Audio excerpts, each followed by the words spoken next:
بسم اللہ الرحمن الرحیم۔ السلام علیکم پیارے بچوں، ایزی پبلشر کی جانب سے خوش آمدید۔ غالب اردو جماعت چہارم، سبق نمبر 11 صحت و صفائی، صفحہ نمبر 68 تا 71۔ حاصلات تعلم۔ اس سبق کو پڑھنے کے بعد طالبہ اس قابل ہو جائیں گے کہ تذکیر و تانیث کے مطابق الفاظ کو جملوں میں استعمال کر سکیں، کہانی سن کر خاص خاص نکات بیان کر سکیں، کسی بھی موضوع پر اپنے ساتھیوں کے ساتھ اردو مباحثے میں حصہ لے سکیں، 71 سے 80 تک اردو ہندسوں لفظوں میں گنتی لکھ سکیں، موبائل، ٹیب، کمپیوٹر یا انٹرنیٹ کی مدد سے نظم و نثر پڑھ سکیں، جملوں کو زمانے کے لحاظ سے تبدیل کر کے لکھ سکیں، متعلقہ موضوع پر مختصر مضمون لکھ سکیں، اپنے گھر اور اسکول میں پیش آنے والے مسائل کا حل اتفاق رائے سے تلاش کر سکیں۔ سوچ کر بتائیں ہم اپنی صحت و صفائی کا خیال کیسے رکھتے ہیں۔ ہم روزانہ نہاتے ہیں، صاف ستھرے کپڑے پہنتے ہیں، اپنے ناخن تراشتے ہیں، روز دانت صاف کرتے ہیں، اس طرح ہم اپنے آپ کو صاف رکھتے ہیں۔ یاد رکھیں، اسلام میں صفائی اور پاکیزگی کی بہت اہمیت بیان کی گئی ہے۔ نبی کریم صلی اللہ علیہ وآلہ وسلم کا ارشاد مبارک ہے، صفائی اور پاکیزگی ایمان کا حصہ ہے۔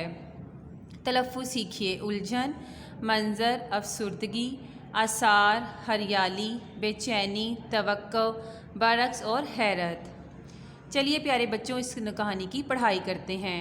اسلم اپنی نانی کے گاؤں پہنچا تو اسے بڑی الجھن سی محسوس ہوئی۔ گلی کے موڑ پر کوڑے کا ڈھیر تھا جس پر مکھیاں بن بنا رہی تھیں۔ جگہ جگہ گھڑے بنے ہوئے تھے جن میں موجود بارش کا رکا ہوا پانی کیچڑ اور تالاب کا سا منظر پیش کر رہا تھا۔ گندے پانی پر مچھر اور مکھیوں کی بھرمار تھی جس سے گاؤں کا پورا ماحول ہی غلاظت اور تعفن سے آلودہ نظر آ رہا تھا۔ کوڑے کے ڈھیر اور کیچڑ سے بچ کر اسلم نانی کے گھر پہنچا تو سب گھر والے بڑے اتفاق سے ملے۔ نانی امی نے اس کے چہرے پر افسردگی اور تفکرات کے آثار دیکھے تو پریشان ہو گئیں۔ اسلم نے اسے سفر کی تھکاوٹ کے سب کو مطمئن کر دیا۔ اسلم شہر کا رہنے والا تھا۔ وہ اکثر اپنے والدین سے سنتا رہتا تھا کہ گاؤں کا ماحول بہت صاف ستھرا ہوتا ہے، وہاں ہرے بھرے لہلہاتے ہوئے کھیت اور سایہ دار درخت ہوتے ہیں۔ اسی وجہ سے اسلم کے دل میں بچپن سے ہی گاؤں کا جانے کا شوق پیدا ہوا گیا تھا۔ وہ پہلے بھی ایک بار گاؤں میں آ چکا تھا لیکن تب وہ بہت چھوٹا تھا۔ اب وہ گاؤں آیا تو اسے سخت مایوسی ہوئی۔ اگرچہ گاؤں کے باہر جہاں کھیت اور فصلیں میلوں تک پھیلی ہوئی تھیں وہاں بہت ہریالی تھی اور کافی خوبصورتی نظر آتی تھی، لیکن گاؤں کی گلیاں تو بہت گندی تھیں۔ یہ گلیاں کچی نہیں تھیں بلکہ ان پر اینٹوں کا فرش لگا ہوا تھا۔ مسلسل مٹی پڑتے رہنے سے یہ فرش کہیں نیچے دب گیا تھا۔ اوپر سے جب بارش برستی یا کہیں پانی کھڑا ہو جاتا تو کیچڑ پھیل جاتی جس پر پاؤں پھسلنے لگتے تھے۔ اسلم ایک بار تو گر بھی پڑا، سارے کپڑے خراب ہو گئے۔ گاؤں میں اسلم کے ماموزاد بھائی اور ان کے بہت سے دوست بھی تھے۔ 2-4 دنوں میں اسلم بھی ان میں شامل ہو گیا اور سب کے سب اس کے بتکلف دوست بن گئے۔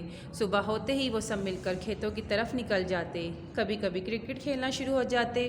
اسلم ان کے ساتھ کھیلتا رہتا لیکن اس کے دل میں ایک بے چینی تھی۔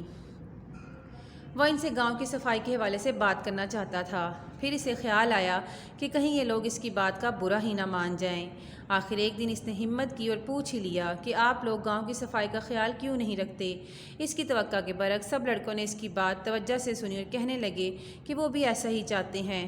ایک لڑکے نے کہا کہ اس کا باپ ہر وقت کھانستا رہتا ہے، ڈاکٹر کہتا ہے کہ اس کے گلے اور پھیپھڑوں میں گرد و غبار چلا جاتا ہے، اس لیے ٹھیک نہیں ہوتا۔ دوسرے لوگ بھی مچھر اور مکھیوں کی وجہ سے تنگ تھے۔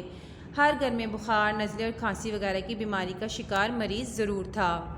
سب کی اپنی اپنی کہانی تھی۔ اسلم نے سب کی باتیں سنی اور کہنے لگا، حیرت کی بات ہے کہ اتنی پریشانی اور تکلیف کے باوجود آپ لوگ گاؤں کی صفائی کا خیال کیوں نہیں رکھتے؟ یہ تو حکومت کا کام ہے، اس کے ماموزاد بھائی نے کہا، لیکن جب تک حکومت یہ کام کرے گی تب تک تو سارا گاؤں بیمار ہو جائے گا۔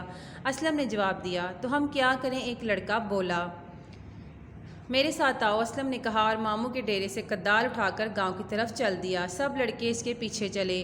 کوڑے کے ڈھیر کے قریب پہنچ کر اسلم نے ایک ٹوکری لی اور اس میں کوڑا بھرنے لگا۔ کچھ لڑکوں نے اسے اپنی بے عزتی کا خیال کیا تو ایک دو تو اپنے گھر بھی چلے گئے، لیکن زیادہ تر لڑکے اسلم کے ساتھ مل کر کوڑا اٹھانے لگے۔ ایک لڑکا اپنے گھر سے ریڑا لے آیا، بس پھر کیا تھا، سب لڑکوں نے کچھ ہی دیر میں کوڑے کا ڈھیر صاف کر دیا۔ گاؤں کے دوسرے لوگوں نے لڑکوں کا یہ جذبہ دیکھا تو وہ بھی اکٹھے ہو کر صفائی میں شامل ہو گئے۔ 2-3 دن میں گاؤں کا نقشہ ہی بدل گیا۔ گلیاں صاف ہو گئیں، کوڑا سمٹ دیا گیا اور پانی کی نالیاں صاف کر دی گئیں۔ اگلے سال گرمیوں کی چھٹیوں میں جب اسلم اپنی نانی کے گھر آیا تو وہ بہت خوش ہوا۔ وہی گاؤں جو گندگی کا ڈھیر ہوا کرتا تھا اب صاف ستھرا اور خوبصورت نظر آ رہا تھا۔ جہاں کوڑے کے ڈھیر ہوا کرتے تھے وہاں ہرے بھرے پودے نظر آ رہے تھے۔ اس کے دوستوں نے بتایا کہ انہوں نے مل کر فیصلہ کر لیا تھا کہ اب اپنے ماحول کو گندا نہیں ہونے دیں گے۔ خوشی کی بات یہ تھی کہ گندگی کی صفائی کے ساتھ ہی بیماریاں بھی رخصت ہو گئیں۔ اب گاؤں بھر میں ایک بھی مریض نظر نہیں آتا تھا۔ حاصلات مطالعہ صحت اور تندرستی اللہ تعالیٰ کی بہت بڑی نعمت ہے۔ ہمیں اپنی جسمانی صفائی کے ساتھ ساتھ اپنے ماحول کی صفائی کا بھی خیال رکھنا چاہیے۔